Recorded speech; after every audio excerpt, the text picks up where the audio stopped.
ప్రతిదినం ప్రభు సన్నిధి. Praise the lord. బాగున్నారా? మీరు బాగుండాలని ప్రతినిత్యం ప్రార్థిస్తూ ప్రభువుని స్తుతిస్తూ ఉన్నాం పిల్లరా. మరి జీసస్ ఆశీర్వాద మినిస్ట్రీ తరపున మీ అందరికీ శుభాభివందనాలు, దేవునికి స్తోత్రాలు. సంతోషకరము. ఈ పూట దేవుని వాగ్దానపు మాటతో మీ ముందుకు రావటం జరిగిందండి. ఏమిటి ఈ దినం దేవుని వాగ్దానపు మాట అని దేవుని పరిశుద్ధ గ్రంథంలో మనం చూస్తే పిల్లరా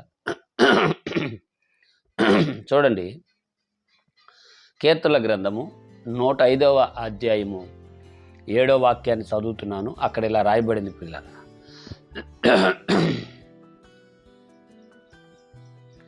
ఆయన మన దేవుడైన యెహోవా, ఆయన తీర్పులు భూమి అంతటా జరుగుచున్నవి. తాను సెలవిచ్చిన మాటను 1000 తరముల వరకు అబ్రాహాముతో తాను చేసిన నిబంధనను, ఇస్సాకుతో తాను చేసిన ప్రమాణమును నిత్యము ఆయన జ్ఞాపకము చేసుకొనెను. దేవునికి స్తోత్రం. అద్భుతమైన మాట ఈ పూట వాగ్దానంగా దేవుడిస్తున్నాడు. ఏమంటే 1000 తరములు అబ్రాహాం గారితో ఆయన చేసిన నిబంధనను, ఇస్సాకుతో ఆయన చేసిన ప్రమాణాన్ని జ్ఞాపకం చేసుకుంటూ ఏమండి కొద్దిగా ఉన్న ఆ జనాన్ని ఆశీర్వదించునన్న విషయాన్ని బైబిల్ గ్రంథంలో మనం చదువుతూ ఉంటాం. దేవునికి స్తోత్రం. పిల్లరా, ఈరోజు మాటిచ్చి రేపు ఉదయానికే మర్చిపోయే సమాజంలో మనం ఉన్నాం. కానీ ఏమండి తరతరాల నాటి నుంచి అబ్రహాము దేవుడు, ఇస్సాకు దేవుడు, యాకోబు దేవుడు, ఇశ్రాయేలు దేవుడు, నేడొస్తే ఎందరో భక్తులు దేవుడని పిలువబడుతున్న ప్రభు యేసుక్రీస్తు వారు ఏమండి అపోస్తలుల దేవుడని కూడా పిలువబడుతున్నాడు. అయితే మాట ఇచ్చి 1000 తరములు, దేవునికి స్తోత్రం, 1000 తరములు దానిని జ్ఞాపకం చేసుకుంటూ వారిని ఆశీర్వదించాలని ఏమండి ఆ పాప దోష పరిహారం జరిగించడానికై కల్వరిలో ఆయన ప్రాణాన్ని పెట్టడానికి కూడా వెనుతీయగని ప్రభు అయిన యేసుక్రీస్తు గురించి మనం ఆలోచించాల్సిన విషయం ఎంతైనా ఉన్నది అన్నది ఈ పూట వాగ్దానంగా దేవుడు సెలవిస్తున్నాడు. అదేంటండి, ప్రమాణం చేసిన దేవుడు కదా, మన గురించి దేవుడు కదా ఆలోచించాలంటే నిజమే. మనుషుల గురించి దేవుడు ఆలోచిస్తే దేవుని గురించి మనుషులు ఆలోచించే అవసరం లేదా? ఖచ్చితంగా ఉంది కదా.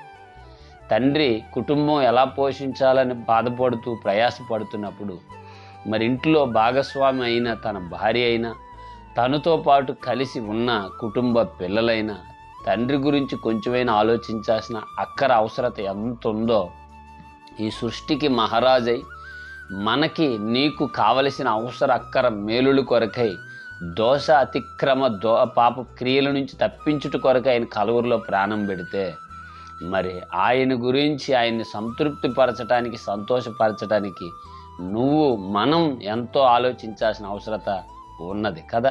అలా ఆలోచించినప్పుడే కదా ఆ నిబంధన వాక్యము మన పట్ల దీవెనకరంగా మార్చబడి అది నీకు ఆశీర్వాదకరంగా మారుతుంది.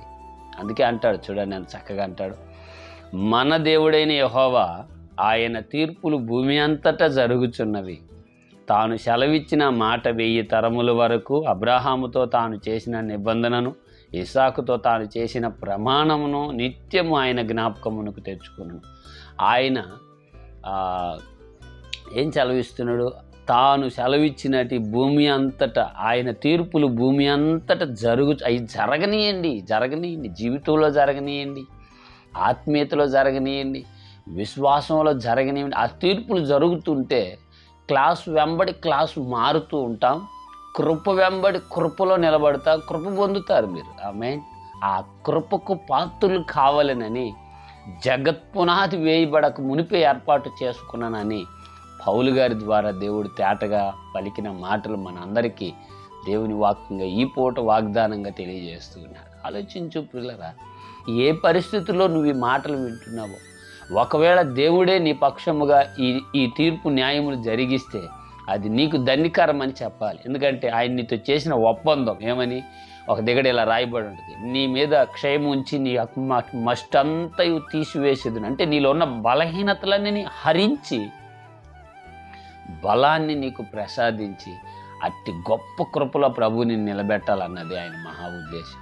మనం అంటాం అలా బయటికి వెళ్ళి వస్తే కాళ్ళు కడుక్కొని లోపలికి రావచ్చు కదా అంటాం. పిల్లరా, దేవుని కృపను అనుభవించటానికి కూడా, ఆ కృపలో నిన్ను నిలబెట్టడానికి కూడా, ఆ కృపకు పాత్రురాలుగా నిన్ను చేయటానికి కాళ్ళు గడుగు అనే సాంప్రదాయం లేదా కాళ్ళు కడుగుట అనే ఆన్వాయితీని మనం మంచిదని మనం తలంచితే, ప్రభు ఉద్దేశం కూడా ప్రతి బలహీనత నుంచి విడిపించి మేలుకరమైన కృపలో బలపరిచి నడిపించాలన్న ప్రభు మహా ఉద్దేశమే దీనికి ఒక మూలమని కూడా మనం గుర్తెరుగుతాం. ఆలోచిద్దాం, ప్రార్థిద్దాం. అట్టి ఉన్నతమైన కృప భాగ్యం ప్రభు నీకు దయచేయగాక.